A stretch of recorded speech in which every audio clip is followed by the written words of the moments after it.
Sana all, Kim at Paulo, palaging so sweet at magkasama. Hindi na nga ba maghihiwalay?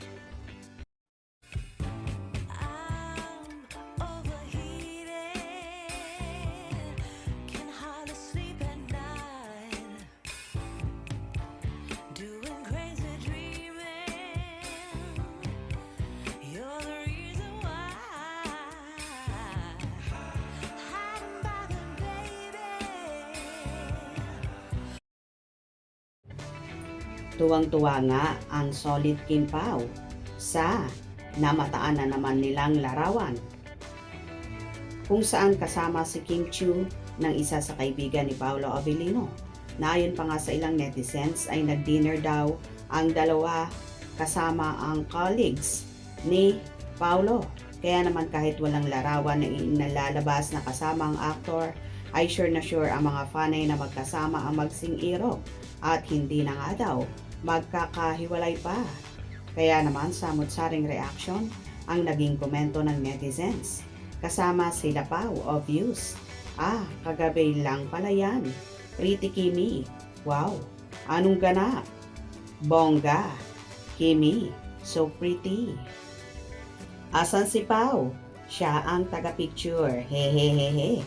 Parang matagal na po ang pic na yan. Cute ni Kimi. Wala si Pao. Nandyan po yan.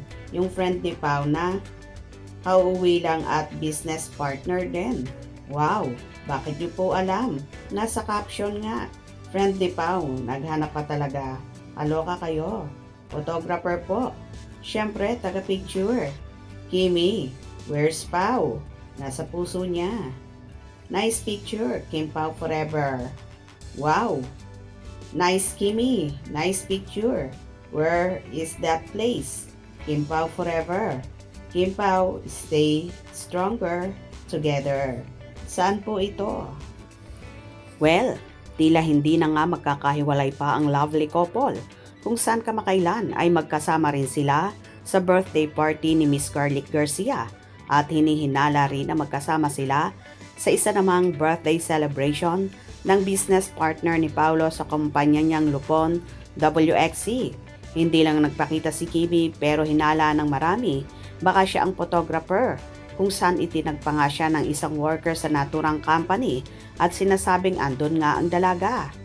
Kaya so happy ang Kim Pao Nation na palaging magkasama ang lovebirds at kinokontra nila ang bad prediction sa kanila ng psychic na si Rudy Baldwin.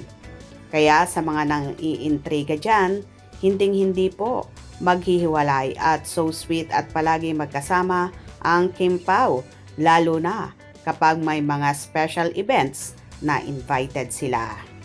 Hope you enjoyed. Please subscribe for more info.